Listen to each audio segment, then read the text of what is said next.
Televu nkwaniriza nnyo ku STV Embuga era nga nja kukulamusa kwena gy'osinzira okubanga otwegaseko emisana ng'olunaku olwaliro nnaku z'omwezi ziri 14 omwezi ogw'Okubiri 2021. Amanya nze Simon Chris Makanga era nga mbeetondera okubanga otandise a bit late naye mu luzungu bagamba better late than never shebadde ino okubeerawo era nga njagala okubeebaza okubanga mutambula ffenna okuva bu Sunday wedde nga bwe basuubiza tugenda kuba tukomawo ne STV Embuga. Wow, mkuku na Joseph Tamale Mirundi wali era mutabani wa Mole n'amatovu amu ne Mirundi yowana. Tugenda batunula ensonga okusooka eddala ngaye mwaziweereza wiiki ewedde naye okusinziira ku messages nafunye wiiki ewedde abamu kumwe mubuuza ebibuuzo biri so political. Ekibuuzo kye najjeemu kye kibuuzo kya abakozi ba KCCA abali wansi w'amalwaliro ga KCCA wamu n'amasomero bagamba nti emisala gye bafuna mitono ati tebali ku payroll oba KCCA salary scale ate nga tunajjukira nti mu kisanja kya Jennifer Musi yali yawandikira Parliament ekkirize abo bonna abakozi ba KCCA ogenda ku salary scale ya KCCA ne beebuuza lwaki tekibeerangawo. Tugenda kitunula ekizibu ekyo naye ng'okusookera ddala omukulembeze w'eggwanga General Kaguta Museveni olunaku olw'eggulo eyogeddeko eri ensi yattu ku nsonga z'ebyokwerinda. Yali yasemba okwogerayo omwaka gwali gwa 2018 ku nsonga z'ebyokwerinda. Tujjukira omukulu Muhammad Kirumira baali baakamukuba amasasi era olunaku olwo waayitawo lwali lwa Sunday lwayogerako eri ensi yattu Uganda. Abamu kumwe nga mugamba nti ebigambo ebyo byali bigambo ebijjuza ekibira naye ng'ate points zaali ntono. So omukulembeze gwanga yawalizibwa okuddamu okwogerako eri ensi yattu Uganda ku nsonga y'ebyokwerinda. Mwono mwe mwajjira ensonga ya CCTV cameras ba LDUs n'endala. Kati olunaku lw'eggulo yayogedde ku bantu abuuzibwawo. Abamu kumwe mbadde mwebuuza abantu baffe babawamba naye tumanyi wa gye bali. Yagambye babayina era list yagambye nti ab'amagye bafulumye list y'abo abantu abaabula. Katono nnyo kantandike n'omukulu Joseph Tamale Mirundi. Nze wasiibyo oti njagala mbayige nze bwe nsalawo ekintu nasalawo obutadda mu gavumenti era siriddamu. Nasalawo sirikola mu gavumenti era sirina mulimu gwa gavumenti naye emyaka gyange sikyasobola kubeera wansi wa muntu. You cannot give me a job to operate under somebody. Kati mbagamba genda kuwumula.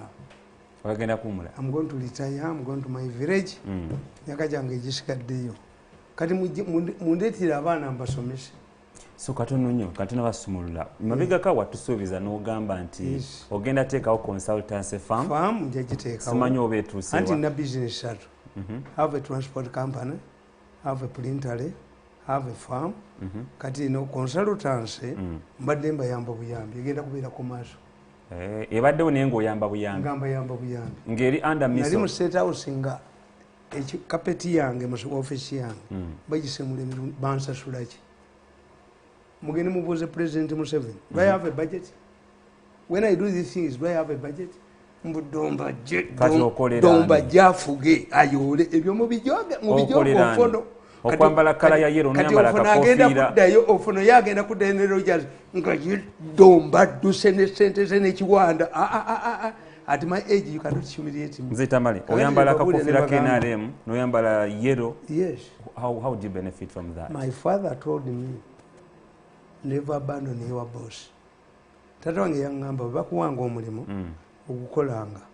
Two, toddukanga ku lutalo. I want somebody to tell the president, do I have a budget?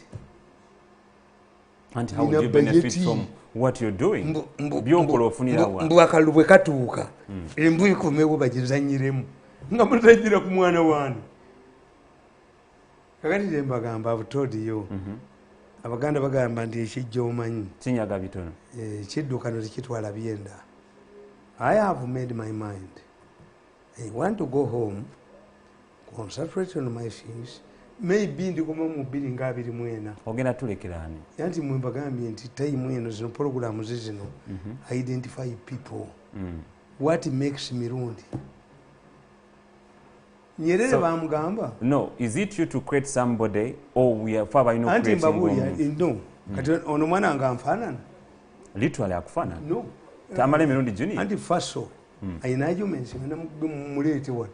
Mumulete wano mutuleko babiri ku set. Mukubira aduke n'okudduka.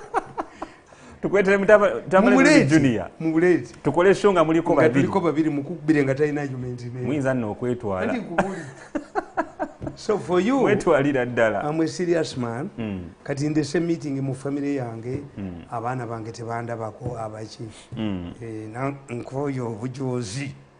Nabawulira ekyasinga okunyeza mwete mukimanyi. Nabawulira nga boogera. If you give that money, you don't work for us. Mbakolere nga ndi mwavu. Kweganze nkwate sente zange. Nkwate ebintu bya mbakolere nga mumulya sente. Nanyine buyinza nalowooza nti bangu bamusiteeka. Kicho singo kwetaaga. Andi kugambye. Let me go and do my own things. Mwenye fa Abaganda, babebi yakate mwenye kuyimba. Waliwo akayimba kankenjagala ennyo. Ka mwana muwala. Agamba. Maya maya maya maya bafe. Anzala amagulu gamulinga gamaya. Maya maya maya maya bange. Anzala amagulu gamulinga gamaya. Andala banange yanzala antwala amagulu gamulinga gamaya. Lwendiva kuno mwenna mulikaaba. Mulikaabira emyaka nga 7. Kakati abantu tebakitegeera. Omuwala who is going to get married. Yeyimba oluyimba olwo.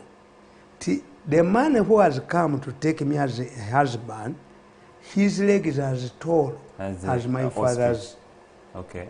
Anzala banange yanzala antwala amagulu gamulinga gamaya. Nti amakulu sinagafuna. Anto tunagategeera amakulu gali bwe gati.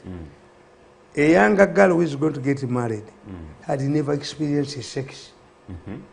But she's confronted by a choice. The man who has come to take her as a wife has his long leg like his father. He's confused. Am I in danger? But she's consoled. Anzala banange yanzala antwala amagulu gamulinga gamaya. Bwendiva kuno mwenna mulikaaba. Omuwala agamba balenzi. Kakati netujja tufuna oluyimba olulala. Musajja bali bamuyita Kamulema. Kamulema ng'avuma mukazi we. Kamulema omukazi mubbi, omukazi talima, omukazi simanyi tazaala. Omukazi n'ayimba oluyimba. Kamulema akumpaayiriza, Kamulema mbunno sirima, Kamulema nzirayo ewaffe eri, Kamulema akumpaayiriza, Kamulema nziba embuzi zo, Kamulema mbunno sirima, Kamulema mbunno nyenda, Kamulema nzirayo ewaffe eri, Kamulema nzirayo ewaffe. Era mukazi yayimba. You are abusing me. You are saying I'm useless. You are saying I sell your goats. You are saying I commit adultery. I sleep with other men. You have not recognized.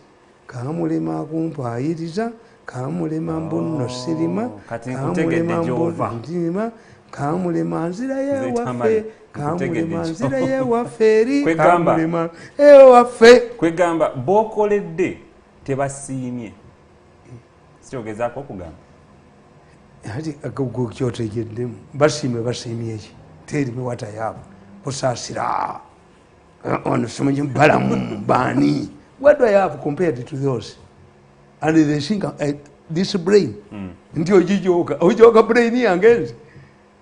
If I can spend 7 years without a government job, without a budget, when I'm putting in my money, why don't I save this money to help my family?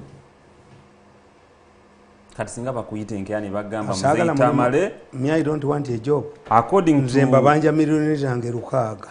Bazikusasule. President Young Pandikire Balua. To repair those books of ours. Nembukuba mu motoka bujjudde. Nembakubira bino ebikooti binayamba nembukuba.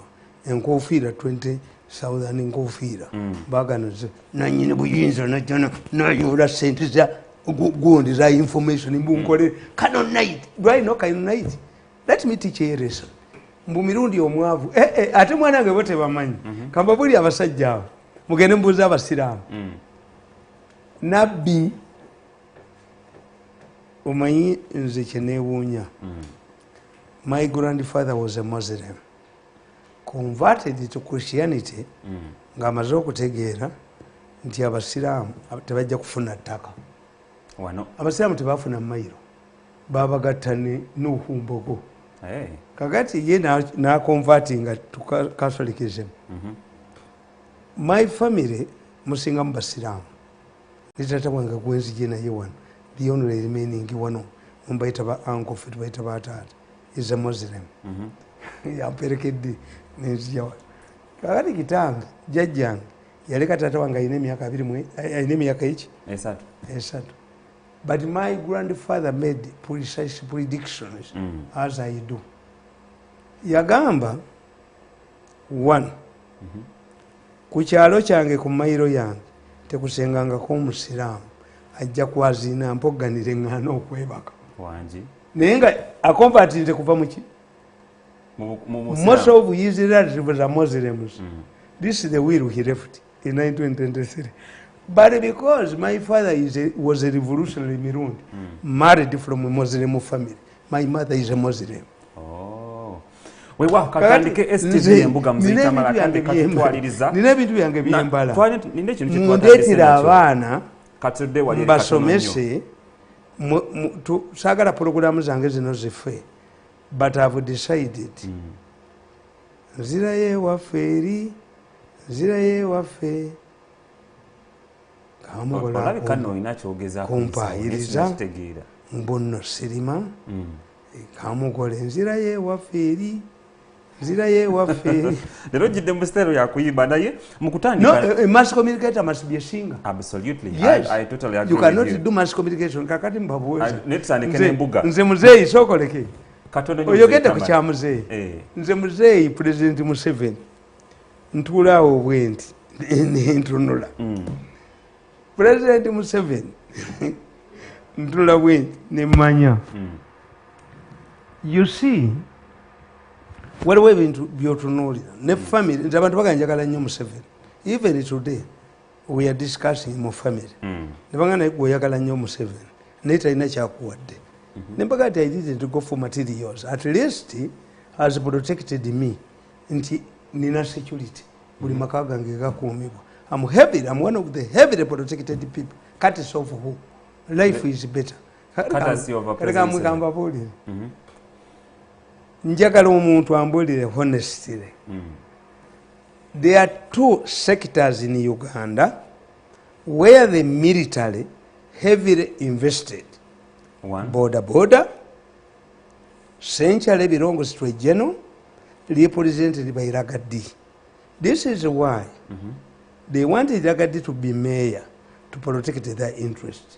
So Central belongs to a general. 210, which yali abdu kitata. Ya kitata. Ya kayihula. A general. Safe border belongs to Tumukunde and Mwenda into your push. Kakati, I want to find out. Why did the generals invest in borders? This is what the president has to address. Not security. And so we have the abductions. Yes, security. The second point, why did the military invest in the entertainment industry? Jeno Kayanja yabaddawo abayimbi sente biliyoni meka waliwo oyo omuwala ali musimanyi mu genda mu ministry yaga nti mukyalira nseko yatambulanga ne buuki obufero obwosimanyi olwakaya ayagala kutunda national theatre paka lwenamukuba nagwa ku ttaka kakagombya kalina omutwe kalinga biringanya eyalemala nga bebalimu. Ono taata wange lutaaya teyaliiko mugundi musaako gundi sebatta si yawangula oluyimba lwa Nadizi. You tell me all of these people back a million. In fact, let me tell you, if we are serious, and the American, one of the mistake they made, baleta Bobby Wine, oyo Bobby Wine yayimba oluyimba mbu money. They created Bobby Wine. Bobby Wine sold the country to CIA. ejja batawanyanyi Mzee Tamale katono nyo nkubuulira anti katono tegattako ne kano nkubuulira anti gattako ne kino obanga military invested heavily in the entertainment industry, tell me, you explain to me who created Bobby Wine and all of the musicians that are creating trouble from Seven. Tugateko ne kano muzeeyi akitegeere okwogera ku mukulembeze gw'eggwanga olunaku olw'eggulo who is creating trouble. The troubles are coming from borders and entertainment industry, which were identified 10 years ago to be a very crucial area, and the generals invested there. So the president should understand, should answer one question: why did the generals invest in the border and the industry that are causing us trouble? Mzee Tamale gattako ne kino mukulembeze gw'eggwanga mu kwogera olunaku olw'eggulo yagambye nti bafulumye lisiti yaabo abantu abagambibwa nti bamisingira n'agamba enjogera egamba nti abantu bali bawambibwa egenda koma tekitegeeza nti singa lisite efuluma abantu tebagenda kuddamu kubanga buzibwawo naweereza nalwaiso message ne muganda nalwaiso you have made a blunder. The military has a spokesperson. Nalwaiso is attached to State House. True. If Nalwaiso makes a statement, we don't attribute it to the army. We just attributed it to State House. But you realize her statement was contrary to what Minister of Internal Affairs said in Parliament. Neddoka nakalema kakubira omusajja oyo ne kamujooga nakawulira nga nkakubira nakalema akubira ne mbakubira jeje odongo ajje nkubire muvumi. Learn how to respect people. How can nakalema attack a general? Mbakubire mudduke mu basajja mu bujozi bwamwe bumwino. Be humble. Handle people in the humble matter. Kakati nze nkugamba nti they are failed. Why? What pains me is that the statement Museveni made it in 1974 when people were missing in Uganda, and even created a committee where people would go and verify. This is what pains me. Museveni should not reach that level. 2, once you see a president creating several organizations to deal with the same matter, kitegeeza President Museveni ekizibu kyayina owakisa nnyo. Museveni ayina ekisa kyani nti Museveni bwe yalabanga bankubye yalowooza nti giving me job was a solution. How could I take up with a job nga bankubye obayina? Nali siyinza kugendayo. Kakati nkubuulira nti president bw'ategeera nti sayidi efudde tagoba akulo akuliyetinga jaati ejjawo nga ise efudde ng'aleeta nakalema. No! Kubanga muzeeyi atya emyaka gye ngimanyi nti atya okunyiiza abantu yalowooleza mu welfare. There is a time gundi yatugamba omusajja omukyayina yawandiika ekitabo The Art of War by General Swanzu. Swanzu yakiwandiika emyaka 305 BC naye kyakyusibwa mu Lungereza mu 1977 era bwe bakikyusa mu Lungereza kyayamba amagye ga America. Bagamba singa twali tukisomye tetwaligenze Vietnam. Swanzu akugamba there comes a time when a leader must borrow the heads of his friends. Swanzu akugamba yafuna information intelligence reports tebagenda balumba naye nga bamaze ennaku 3 tebalya mmere ab'amagye ate nga tasuubirayo surprise. Kyava yita Twice we namugamba what should we do? Twice namugamba olowooza bagenda kulwana tebalina mmere ate tetusuubirayo mmere. Swanzu namubuuza what should we do in such a situation? We should run away. Swanzu nabuuza Twice we if they have no energy to fight, will they have energy to run away? Wow. Namugamba lend me your head. Borrow me your head. Lend me your head. Borrow me your head. To lend means nga nze nkuwa to borrow. I borrow money from you. You are right. Kakati twaisi teyategeera Sanzu kye yali ayogera bali mu tent follow me your head take it namutalako omutwe n'addira omutwe n'aguteeka mu balakisi wakati n'abagamba we are going to be attacked I'm sure you were hungry you don't have a surprise but let us go to fight tewali yasigalawo bonna bagenda the fact that yali amaze okujjako twaisiwe omutwe Museveni alina okukwata ku batwaisi be emitwe giviba mukomere badduke abazungu bamuyambye abadde kaguruvu akabadde katujogesa akatunyedde ku mutwe akatunyadde ku mutwe abazungu bakayina naye ngoloza kinaasoboka anti kyalina okukola kisoboka anti nkubuulira let me tell you these people kambabuulire we are back in 1983 kankwine ka information baleta akakiiko k'ebyettaka aka Catherine bamugemereire ne baleta akalina ka Edith Nakalema nga tulowooza nti kagenda tuyamba kukwata kwawo abanene b'olowooza Nakalema mufu nnyo ate ye mufu nnyo Nakalema naye kubuulira ye president kati ezimiteriyo omusajja gwe bayita Dodoviiko yankubidde essimu naŋŋamba nze sinnasabako ssente saagala njagala kyaki eveewo saagala kunsasula naŋŋamba aboogera mu palamenti tebasaba ezo sente sizaagala njagala kyaki bagikubewo bansiba nga bansibiraki kati ndi muti kati lwe siri mubbi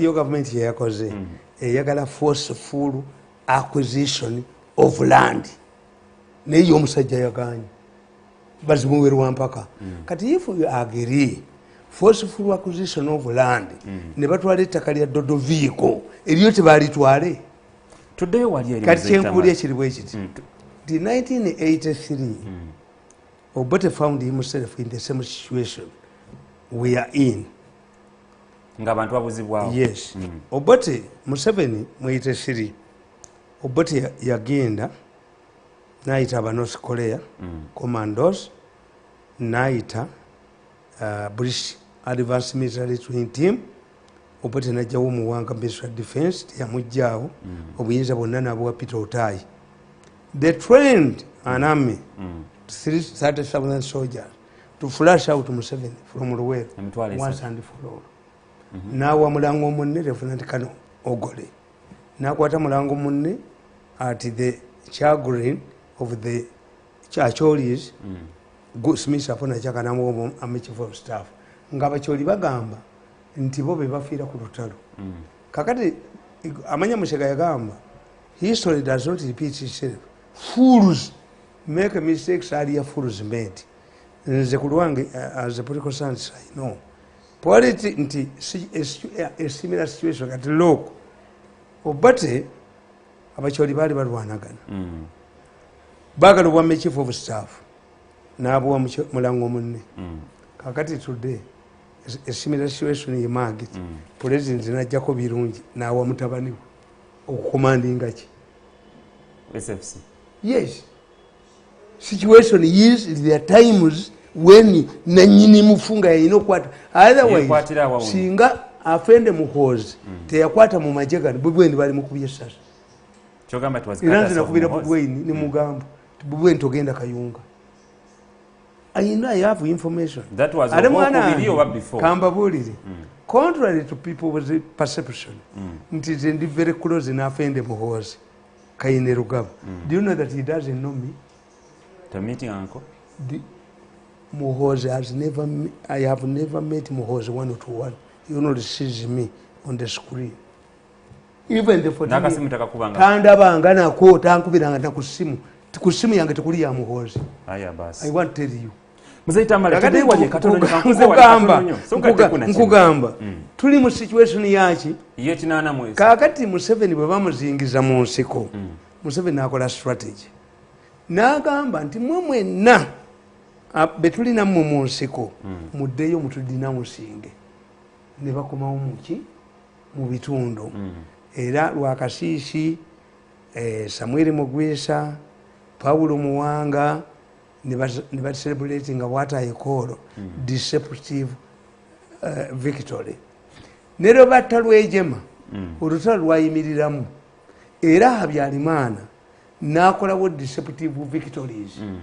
In one of the deceptive victories Habyarimana yakuba olukuŋŋaana egatuna n'ayita ne RDC w'e Kabaale ne bagenda mu bitundu bya Rwanda byonna nga beekulisa enkontanyi. I attended the Katuna meeting. Courtesy of who? The first secretary of the Rwandese embassy. Already baali bamuyitaana naye sijja mwogera nengende ne basanyuka. Kakati n'Obote Museveni yamutega naga muddeyo mutedinawusinga. How did Obote react? How did he react? Paulo Muwanga yateekawo pandagaali. Bayolanga abantu mu byalo ne babatwala abaali bavudde mu nsiko ne babakolaki ne babalondamu. That was one method. Two, ng'ojjako pandagaali baateekawo be bayitanga ba computers. At that time in 1983 computers were not common. Ba computers babateeka ku gundi ku road blocks ne babateeka ku railway station zaali zikyakola kayoola ne babateeka mu park where former rebels could pinpoint their former allies. Obote nga nakikola kakati ekyakola obubi pandagaali abajasi bagyeyambisa okubba okukwata abakazi n'okukolaki neefa. Because pandagaali had earlier been used in Mau Mau. Pandagaali was used in Mau Mau. Mau Mau bakwatanga abakikuyu balina ba home guards from history tubayita ba collaborators. Kakati today situation yeno era Obote yamulema ogicontrollinga. Kati situation gye tulimu ti aba Bobi Wine balina plan B ya Dr. Besigye. Anti Dr. Besigye kubuulira Bobi Wine mwangu. Bobi Wine is a creation of the military. Abayi investinga mu music. Let Kayanja tell us, General Kayanja yakwatanga sente. What was Kayanja's relationship? Is General Kayanja a patron of the military band? General Sale yateekawo n'ennyimba z'abaki competition y'abayimbi Sebata n'awangula ku Nadis. Tell me a musician who never had contact with either Kayanja, Kawagga or General Sale. Mzee Tamale. Ati nkubuulidde Bobi Wine teyali Bobi Wine nti yajja yekka. Bobi Wine was identified by the mafia gang in the government. Bagenda wa Bobi Wine, ne bagenda wa Baby Cool, ne bagenda I've already explained repeatedly. Ne bagenda ne wa Moze Radio yena agana bamutta. Kamiliyoni naye yali mubo. Kakati kankubuuze kyegga kiri kimu. I'm going to disagree with you on that. There are two issues. Bobi Wine ne Nuupu kibiina kya government. Era local government zonna baziwangudde. Why? Courtesy of money from the military. Ate kati ogoze ne weruma yatama. Ate ne weruma ki nkubuulira. Anti twali naawe ku ATM nga tuli mu sharp talk. No gamba nti Bobi Wine yali muntu waabwe naye n'abaddukako. Yes. Kakati wulira. Paasi bwe baba bajjako temugiti interceptinga. Bobi Wine Yesu ye yazuukidde. Naye olaba relative wa Bobi Wine yagenze mu parliament. Abalonzi be basalawo. Why? If Bobi Wine could help even ono omukazi wa president's office naddayo eruuka n'amuyisaamu.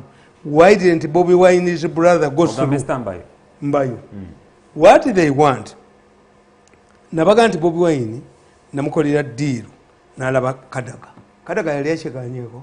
Bobi Wine yagenda ne gundi ne nono muganda wa Sebagala.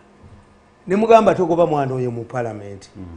Bw'omugoba mu parliament abayayi bajja kututta. Bobi Wine mumuleke yesimbewo naki. Bobi Wine yali sekyali mubaka wa parliament. Yali amaze egundi emirundi gye gyonna without informing the speaker.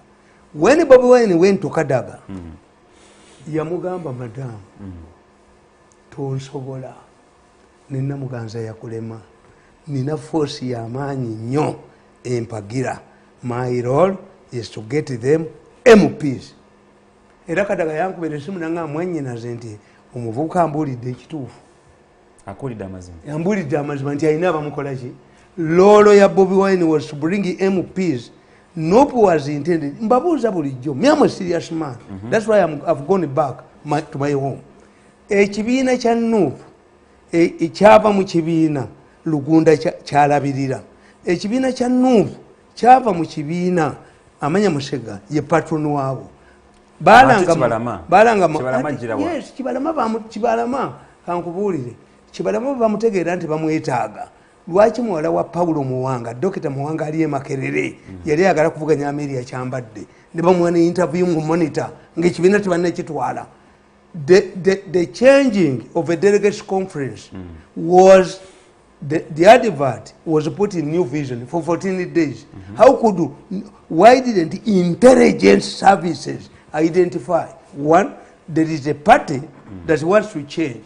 Nga Balamu amaze okusiba Bobi Wine ekibiina akirigesalinga bano ne bategeera we want the intention of Bobi Wine was to get them MPs and local leaders.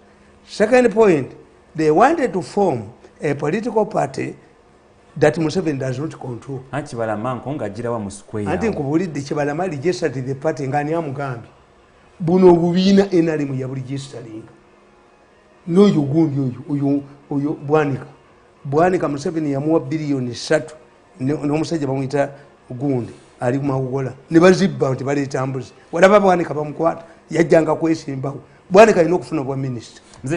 So therefore president akitegeere. The president must understand nti one, let the president ask himself why did his generals invest in border? At one time Museveni did not want the borders to come back. Yali tough on border borders. Lwaki kitatabamu kutunulira bwenti abduction zino siraba border anti kubolidde most of them zibadde conducted by anti nkugambye babamanyi be banoonya bano beno president ayogera ye tamanyi nti ate bano banoonya bannaabwe. Nze nabagamba bene musajja mugezi bwe bakola strike yaabwe eyo nakwata muziyita batya just kino ekinakati kya president ebijakati byange byenakuba byansaze n'enkofiira zansaze n'obutabo bwange bweyaŋŋana okuwandika bwansaze natomera nayingira enaalemu etasasula. But a government like a marriage, if this marriage have been violated, have suffered an abusive marriage, maybe in the future another government will compensate me. Kakati nze nkugamba nayambala ebyambalo byange bwenti ebyamaje ebyagundi ebyefaanagisi. And in fact, let me tell you, Bobi Wine rang me, Mr. Mirundi, I have acquired the political party. He rang me in the morning. Yes, I had to do it early because Bobi Wine is so good. Do you think I don't talk to Bobi Wine? I'm a fool. Anti nalima yinti Bobi Wine wabano kino kikono kakati ngenda ntuuka ekyengera ng'abasajja bakambwe ennyo nyambadde ebya Museveni n'abaserikale saababuulira nze sivuganga ku mmotoka negyevugira bwe ntuuka ekyongera Mirundi ennyondo yaffe bannaye baagala ennyondo nengibanyenyezaamu bwe nina negye nabadde oba gwe Mirundi tunyenyezeemu n'abasekale ba traffic enateete baali basibye emmotoka kati omu kubo n'abaga nti emmotoka ya Mirundi but where is the hammer nengibanyenyeza n'abantu baagala effujjo kakati natubulira nenvuga emmotoka yange abekyengera nabaga nti ngenda ono nammole mulwadde nti go bwe ntuuka mu Lukaya nasanga bakambwe mu Lukaya nga webokya ennyama tewali netuwakubisa ne serefisi. Bwe ntuuka mu Nnyendo nasanga tiyagasa avuga mu Nnyendo bwe bakubamanyi bakola ki it is seized immediately. Kasa wayingirawo yes ogamba 18 November nentegeera nti abaana bano balina communication nayita mu nyendo kasabala bange motoka abapolisi bambuza kanigosero konza irugosero sina musirikale kakati what struck me most nali nina loole gye nvaako emabega ng'egenda esuula emipiira mipya who was giving these people new tires. They were not burning old tires. Evidence to that? Genda mu Kampala obuuze galaji zonna emipiira emikadde girimu. They were burning new tires, which means President Museveni balwana nabo ali nabo munda who could buy new tires. Kakati ya president ensobi mweje mukoze. The president nze mmanyi nti any human being abeera stuck. President Museveni is a honest man. Museveni, I know he will solve this matter. CSOC, he is solving a CONI, solving a EDF, solving a Gundi. Museveni yakwata akatebe ke n'agenda solving issue y'abakazi be batta entebe nga tawerekedde. He will solve this issue. Kati nno naye chikemu za Tamale muda chikemu nga tunkuze walire mukogera kwa president ng'ojjawo biri byonna okujjawo biri byonna byogedde bya mu 83 Uganda ya twateka ennongolesa mu constitution mu 95 nga tuggalirayo ebyo byonna ebyali mu 83 n'ensanvu naye ne tugamba nti omuntu aba akwatiddwa talina kumala essaawa 48 nga tagenze mu kooti naye lwaki tumala kulina mukulembeze gwanga kujja kwogera okukakasa nti ddala abantu abakwatiddwa tubalina. The president is also making a very big mistake. What if ng'abantu abo abakwatiddwa babasse gwayogedde nti obalina kubanga there can be nze mbabuulira ti forces nzitegeera. What caused Kiwanuka's death? Ben Kiwanuka was Chief Justice. A Muzungu was arrested and detained at Makindye. His relatives went to court and court gave them habeas corpus. Habeas corpus means that once government takes the responsibility, ndiye bayina obalete mu court. If somebody goes to court and seeks habeas corpus, can the president or his aides bring all of these people to court? And how many? You get 176. Abakwatibwa CMI. Yes. Are they mentioned? Bwebabatta ekiro kati. Bwebabatta ekiro. Yalagidde amaje gafulumye list yabo. Anti nkubuulidde nti amaje nago mbaga nti Amini kye yakola ye kye yakola Amini yalagira abasirikale be ne bata omuzungu. Kiwanuka n'agamba no, you cannot release this man through Akamori. It's illegal. I gave a directive that this Muzungu must appear in court. The army does not have any powers to arrest. Maria Mungu n'abuuza Amini naye ono musajja twawamba gavumenti yaffe yaliwo agambye atya nti amagye tegalina maanyi gakwata kyekyassa Kiwanuka. Amini ye yategeera psychology y'amagye ge. The man was arrested by Maria Mungu. Maria Mungu okusoma kwe kutono. Ben Kiwanuka pushed too far. What did Kiwanuka want? Kiwanuka thought that let me make sure that I humiliate the army to bring this man before court Mote for future protection. Ye yalufiiramu. Kakati today, why are we talking about military detentions? Why are we not talking about police cells? Where should the judge arrest people? Muzeyi atuyambe methodology of arresting. Muzeyi yaleeta LCs. Omanyiriza sijja kwogera lwa nsonga. A baby who resembles his father cannot be subjected to DNA. Whatever you see, nobody can say that I'm undermining Museveni. I'm speaking out of honesty. We protect this government. We should not be like Amin. The president has a problem, which Bush had. Which one is that? George Bush, yafuna wa terrorists. The judiciary in America was lenient. Bush was forced to open up prisons in Eastern Europe. Ngati akubakola ki nze mbagamba ekigambo kimu.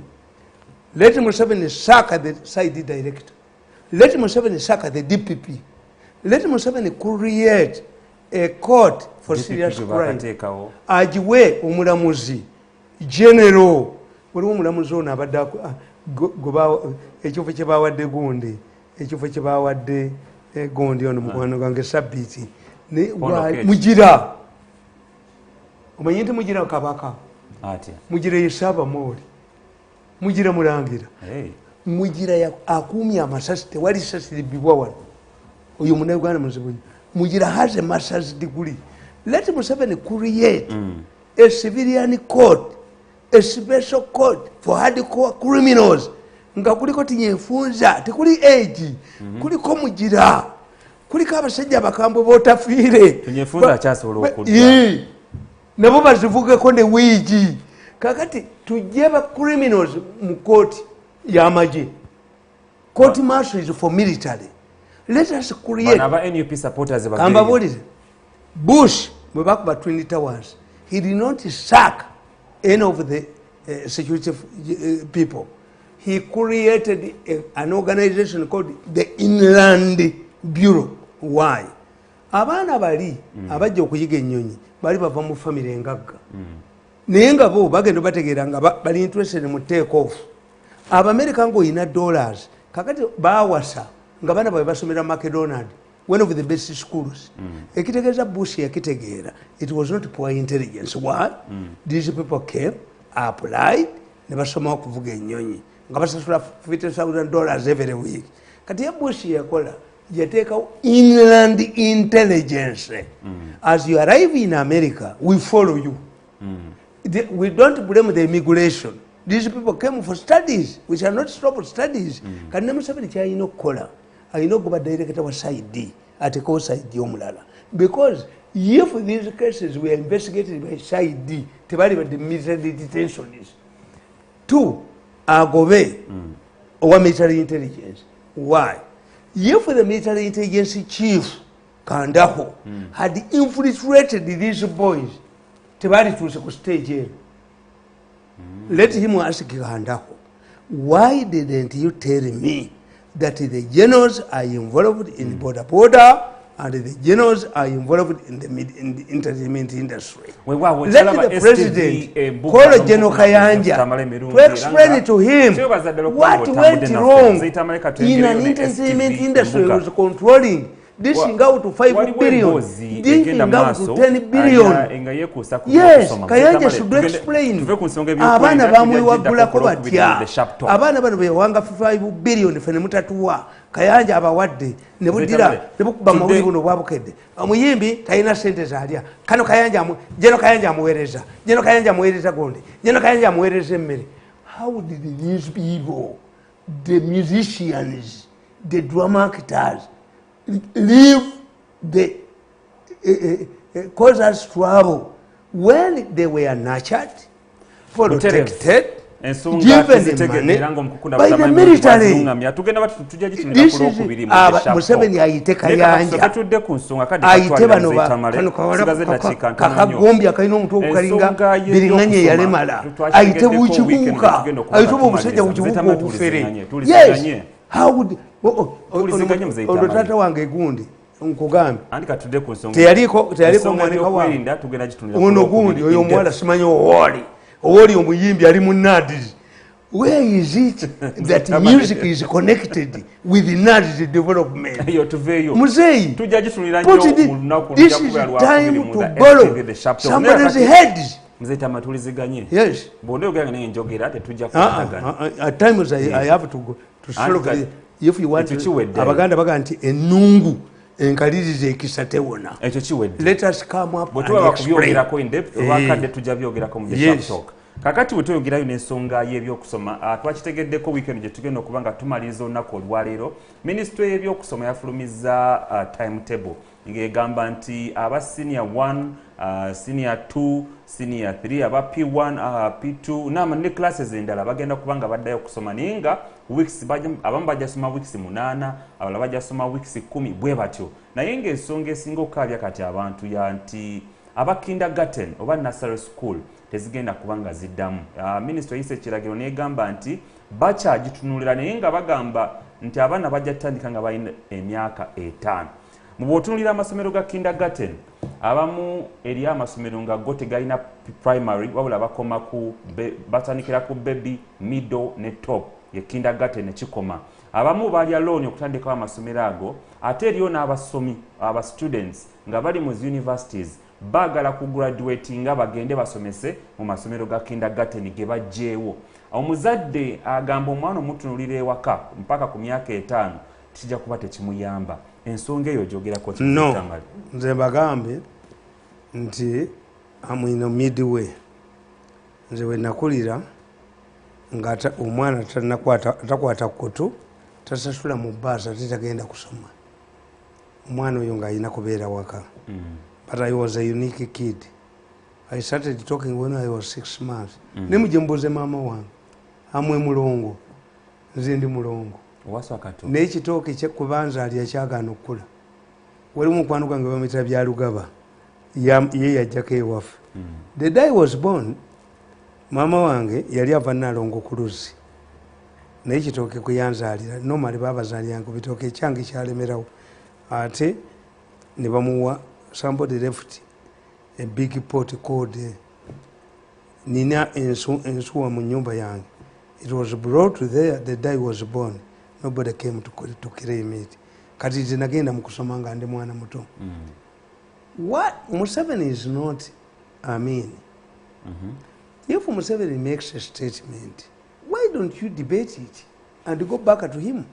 Kubanga mumikisinga ebintu ebi mumikisinga silabasi ya nasale teriyo silabasi ya nasale. Omwana wa nasale yali badde ava ewaka n'amanyira okubeera ne banne n'ayimba n'akolaki. This is why kutife kubeerako katuni olabeko katuni ng'ekola ebyensonyi naye ate katuni yezaala kuba katuni is intended for children. Sunday school naye tulitagamba munaaba nasale babatikira diguli n'aba nasale no. Kakati what I do, I was with Museveni for 14 years. Era tewali muntu asobola kuŋŋamba njagala waliwo abajozi. You want me to fix an appointment with Museveni? The person I worked closely with for 14 years, who has my number? Benyondo nenkwasa omutwe. Teri asobola kuntwala wa Museveni. If the president has all the age to call me, ate sitakola initiative. No, tannanjagala. Bwali njagala bw'aba njagala, I communicate with him. Kakati nze mbagamba mugasa ebintu bibiri. Museveni is against okusomesa abaana teri sirabasi yaki. But if amasomero ago nga gakuuma abaana ne bayimba ne baddayo olweggulo ne balya bulungi ne banaaba ne bakola nga si byakusoma teri sirabasi, I think Museveni is not opposed to this. So you think it was a smart move tuyina ekizibu nti abaana bwe tubalekeeka abakozi babayisa bubi kyovola banze sina house boy na house girl. No, is don't we family yonna mumuli bajozi the way you do things. Toyinza kubeera nga mu family yo temulimu muntu ali bubi asobola kujja waka n'abeera n'abaana balinako oluganda n'omuwa ssente ne mumubayisa bubi abakozi abava mu family gundi nabo ne bajja ndi mulamu ndiani. I cannot say that I can salon gwe mulowooza mu Europe lwaki mubuuze bano abava wano ku kyeyo omukazi afuna olubuto mu Europe ava ku mulimu yes naye omwana ono kyobula waliwo omusajja bamuyita blanket the minister who brought changes nga Museveni zeyeetaaga ebungereza okujjawo essaawa 24 okukolaki musajja bali bamuyita blanket was a blind man Tony Blair yamuleta mu parliament ya Bungereza n'aleeta amateeka amakambwe ennyo. Who could attack a blind man? Yabagamba no, for you run away me I don't see. Ne blanket bagenda ne bekizuula abazungu nti bamweyambisa blanket because of his blindness. To get government buli kibi kyonna ekireetera mwani mu blanket ali blind. Abazungu bagezi blanket yalina mukyala we ne bazaala omwana kati because blanket was the minister of internal affairs he allowed enani azokulera omwana ebungereza azokulera omwana we namuwaivingira conditions kyebamukubirako minister blanket Museveni needs a blanket a man who can say no nasafaringako bomu tumukundwa nawenyera oyo muteeke mu kooti mukkiriziganye eyalabako ku bomu olaba abayaji bano bwe babayoola kwata mugira akuuma amasasi olaba abayaye bano bajje mu kooti no I think you must tell the president you are going to reform kubanga mpulira bweliyo n'abasomesa nasale yes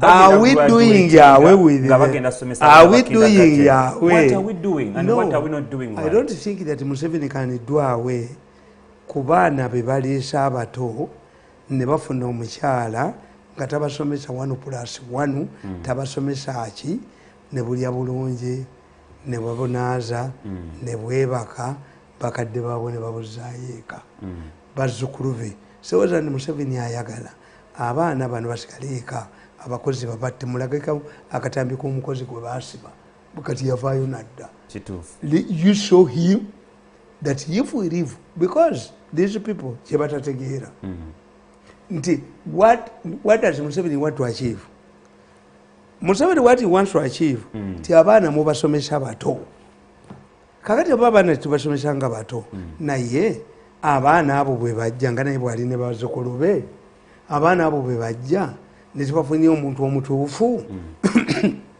n'abalabirira era nabagamba ti temuyina magezi abagagga yavuna omumano if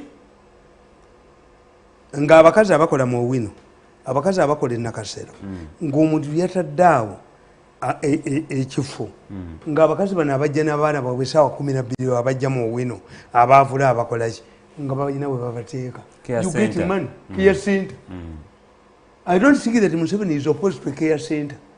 Museveni is opposed in my opinion to torturing these people abaana ba nursery nabo bayite ebigezo mubakozesa ebigezo brain yabo mugidamaging. That's what he's fighting. I think wewa STV Embuga katugende mukumulamu katono nnyo tugenda kuba tukomawo n'ekizibu ekyaweerezebwa omukulu omu yatuweereza ku WhatsApp number yaffe producer ogenda giteeka ku screen abantu basobola okuba nga balaba ennamba eyo muweerezeeko messages oba ekizibu kiwandyagadde omukuku na Joseph Tamale Mirundi abenga akiddamu for now katugende mukumulamu kamulema kumpayiriza kamulema mbunno sirima kamulema nzirayo waffe ekintu oyagala kukidda ejjogolya ejimajogesa ne batufuula embwa ne tufuuka embwa zaabwe tujja kubeerawo nga batujoga I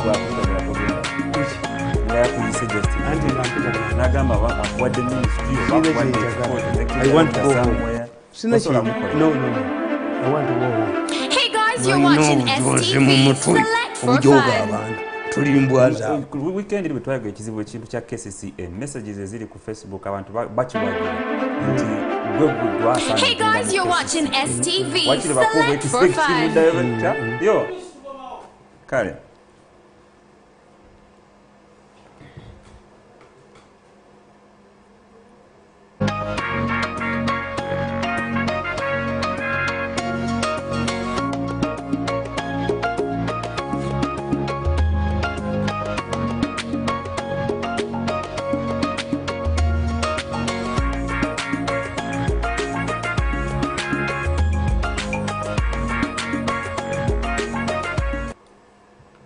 buterevu bali kubanga okyekumidde ku STV Embuga amanya nze Simon Chris Makanga era nga tukyaliwo ne mukwano gwammwe Joseph Tamale Mirundi mutabani wa Mwale Namatovu wamu ne Mirundi Yowana katunulire gwe yakatwegattako muleta abalala nga tunatera okumaliriza wabula twogedde ku nsonga y'omukulembeze gw'eggwanga byayogeddeko nako olw'eggulo ku nsonga y'ebyokwerinda yagambye nti bannamagye bajja fulumya lisiti yaabo abaakwatibwa then ebyo ebigambo nti abductions ekiwamba abantu nayo bikome twogedde ne ku nsonga y'abaana bakindergarten okubanga bagamba tukyogeddeko katudde ku nsonga ya KCCA omwami kansoke nyanjola kino muzayitamani omwami omu yaweereza ekibuuzo ng'agamba nti lwaki abakozi ba KCCA naddala abakola mu malwaliro ga KCCA wamu n'abasomesa mu masomero ga KCCA tebali ku KCCA salary scale. Okay? Ate nga tujjukira nti mu kisanja kya Jennifer Musisi yali executive director wa KCCA yawandiika ekiwandiiko n'akitwala mu parliament ng'ayagala abakozi ba KCCA bagatibwe ku KCCA salary scale naye we twogerera tekinnabakolebwako. Muzeeyi Tamale, lwaki ensonga ziri kakati kambabuulire nti President Museveni made a directive at one time, I think it was 88, that is people should not transport charcoal or firewood. Chala bamuitanga namusisi ngayala DC UMPG. All of the vehicles carrying manda were impounded, including military vehicles. Nabo tebalina masanyalaze. Ogenda n'olaba abaserikale ba police, aba traffic, nga kibasi kitwala bandi ya police. Bakwata byabalala. The president came back and clarified. What did he say? Because soldiers could not cook food. Schools could not cook food. His directive, Eyobutatema Miti, has been misinterpreted. Yes. And it too, katiwali wabagendo baba. If you have an association, I worked with Museveni for 14 years. He listened this. Why don't you, those who are affected, make a document and seek a meeting with him and explain your side? Bagenda Baba said. Kakati ya Justice Council, nachibanyinyola. Nabagamba, City Council is a district, but at the same time an authority. Two in one. Authority where leaders are appointed, yes. District where leaders are voted for. Tuchiita Maleto.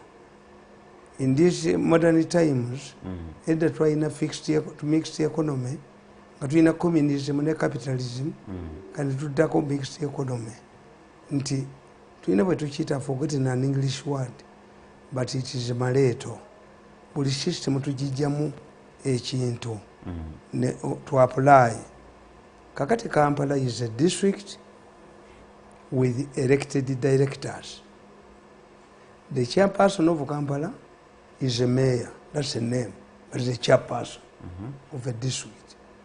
You can use local government powers to change things in the Kampala. Now because of historical reasons, Abaganda nga munano kutobali kumule nankaga, bayagala okwekutula ku Uganda. Bafuna tutute Kampala n'entebe nawa. It causes trouble in the Regiko. Kakati abakola CA bali baana baabo abali balabyeko. Ne baga nti Kampala tajja kubeera mu Buganda. Era at one time nti Kampala of Uganda. Ne bakola semantics zaabwe.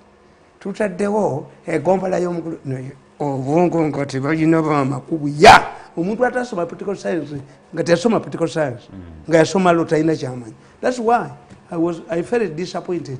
Uyu mwana nga bwe yagenda okusoma amateeka. Tukagadi to convince me. Omuntu atasoma and convince me nti alisoma masters mu political science. Kakati kankubuulire. Ssaabasajja Kabaka ajja kuba tali mu Buganda kuba ali mu Kampala. Does he need a passport to go to Kampala? Hapana. Era teka gombala y'omukulu w'ekibuga olumayiga ne banne abatasoma political science. Kakati ne bakola kye baabakolera baabagamba Kampala of Uganda ne bakijjawo. Semantics It was semantics. Kampala of Uganda. But the administration of Kampala belongs to who? To the central government. The president of Uganda is the de facto mayor of Kampala. The president of Uganda. Yes. All of these ministers of Kampala, they rule Kampala from as something. As is Museveni from the State House. Ministry. President of Uganda is Africa Zirinya. One. The minister in charge of the presidency minister is an assistant to the president. Abanga personal assistant to the president. Echombayo tachimanyi, mbayo yetachimanyi, yetaga kutwala ansamizi. The minister of finance is the president of Uganda. Kasayija, kasayija kwa jane budget bwadi, kasayija mumutwebwe tachimanyi, teyasoma political science. He's not a minister. Yeah, you are an assistant to the president. The minister of finance is the president of Uganda. Absolutely. The minister of Kampala is the president of Uganda. But because he is busy, he delegates. Kakati ndoko chitegera. Nti mwe abagala okukola mu Kampala. Mwina okumanya mujja mu authority. If he delegates, why do they go through a vetting process? Anti yenkubuulira eki. Bobanga president are delegating. Why do they have to go through a vetting process? But he tells process? you ekirungi ekiri mu Uganda, he first appoints and with their dockets n'abaleetera. Naye kitutu akoze eki owa energy nina meeting gye baabaddemu kitutu eyo ngenda giteeka ngenda bakuba ku social media. You want to grab 400 million a loan from World Bank intended for electricity. President yazitadde naye meeting gye mwabaddemu ngenda gikuba ku social media. Ojja kulaba kitutu ngadduka. Tukyali ku nsonga ya kesi. Kitutu yabadde kavidiyo kange kakulaga. Kitutu ng'ali endimbu yalwadde COVID. Ngendo babatula. Soka tudde ku nsonga ya kesi. Muve ku masannyalaze basajjamu. Abakola malwaliro. Muve ku masannyalaze. N'abakola masomo. Hands off. The 400 million. A man said, I'm going to tell my senior minister, now in Polino. Video kanji kube ku social media basajja mwe obubbi bubalemeddemu kababalumike nedda abantu ba Uganda ke babalumikeko obubbi babalumike mu mitwe omwo. I want anybody to mishandle the 4 million. Kitutu mzee Tamale okisiza uchiwede meeting ingina on video kuno sigenda wa Museveni kanji kube ku social ora baba sajja babadde mu meeting my senior minister nawe ngenda kukuba nawe ngenda kwabya mzee Tamale ngenda jikubola be bagala kuba masanyala milioni ebina nedda kankuba abasajja bano banna babalumike bana basajja beetaga kulumika bayina ekinanka n'ekyobubbi ekyetaaga okulumika mu mutwe kambalumike kambalaga abantu sigenda kuleka kugamba president eno tepu sijja giraga president kanjiteeka ku social media olabye kitutu bwadduka mbabuulidde go ahead with your ate when I tell you anti nkubuulira tikakati authority eya Kampala ate mwe temukimanyi when you are working in a district gundi pension yo gifuna ku district when you are working as a national mu government ya wakati pension yo gijja mu government ya wakati kakati bano kibatamanyi. The issue is not Kampala. Abaserikale abakuuma president bali balwana okuuma musisi waayi. Omuserikale akuuma musayine milioni 5. Musayine milioni mbega. Kakati ekikulu ekiri wano temulwana agenda mu state council bali abasajja bagezi ababbi b'omu state council balanga ebifo accountant ani ne batuuza interview public service ne bagamba mu sente ze basasula teziriiwo era ne bateekawo abaabwe. Don't go to state council. Where should they go? Why do I go to state council? Where should they anti nze go? obutebo kagete kukolera government nkugambye nti what those people are fighting for, they say that when they work in the city council they get more money. When the deal is too good to think twice, because on retirement you will get your pension from the civils of state council. When you work for the district, you will get your pension at the district, which means how much money does any district allocate to pensioners? kakati nesindagenda mu state council okukolayo because my mind is in private business. That's why I'm going to spend the rest of my time. Kati oyo abuuziza akugamba tibaagala emisaala egy'aba city council kubanga this is different. Nti Lukwago is a mayor, but I want to tell you nti Lukwago tiyali badde tagenda mu city council because toyinza kuba mukatuliki ng'ate ogenda mu muzikiti. Kakati Lukwago an opposition man shouldn't ajja kulwana bulwanyi. In fact, in my opinion, the law should be clear. The mayor of Kampala, because he has come to work under the president of Uganda, the mayor of Kampala must be elected after presidential elections. The mayor of Kampala should belong to the ruling party. Yes. Mayor wa Kampala inakuba WNRM must belong to the party of the president because the Ugandans under the constitution entrusted the ruling of Kampala, governing of Kampala to the president. Kati Lukwago omusajja ogwe Peter bakulonda bati ogende Saudi Arabia nga gumu baka wa Uganda Saudi nga kabaka bakabaka basinkana bantu mizikiti. That's why Lukwago cannot be a member, a mayor. Lukwago will make a noise, will make a noise. Amendment Act ya 2019. Balbatek nongoleseza mu amateeka Lord Mayor galina okukola emirimu gy'alina okukola ogumu ku gwo guli fundamental kwe kubanga agoberera budget oba atematema budget ya kyenkugambye kiri kimu tokitegedde is the president of Uganda who rules Kampala. If he had time he'd be an effective mayor of Kampala. But because the president does not have time, he appoints the minister of Kampala to manage Kampala affairs on his behalf. As it is, that the minister in charge of the presidency is an assistant to the president.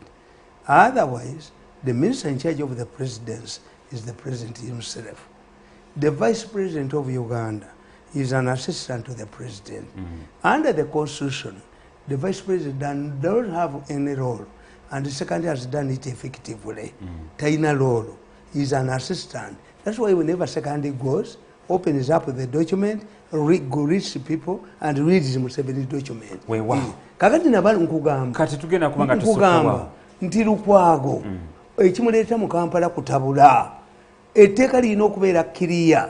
The mayor of Kampala should belong to the ruling party. According to you. Yes. For local management. Kati Lukwago alisanga wa Museveni. Kati Lukwago alisanga wa Museveni. Lukwago alisanga wa Museveni. Mwebale nnyo kubanga mutambudde naffe okuva bwe twatandise. We must be honest to ourselves. Simon Chris Makanga era nga tugenda batuzaako program gye bayita Girl Child ne mwana mwala gwe bayita Farida Nakabanda. Nzira yewaffe Kabugole kumpayi.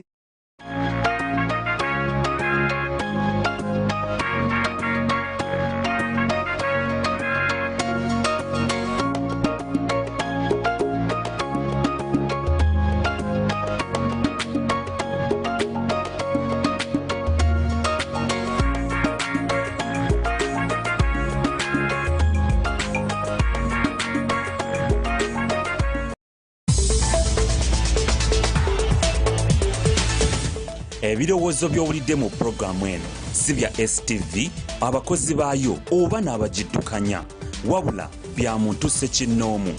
STV erungamizibwa ekitongole kya Uganda Communications Commission.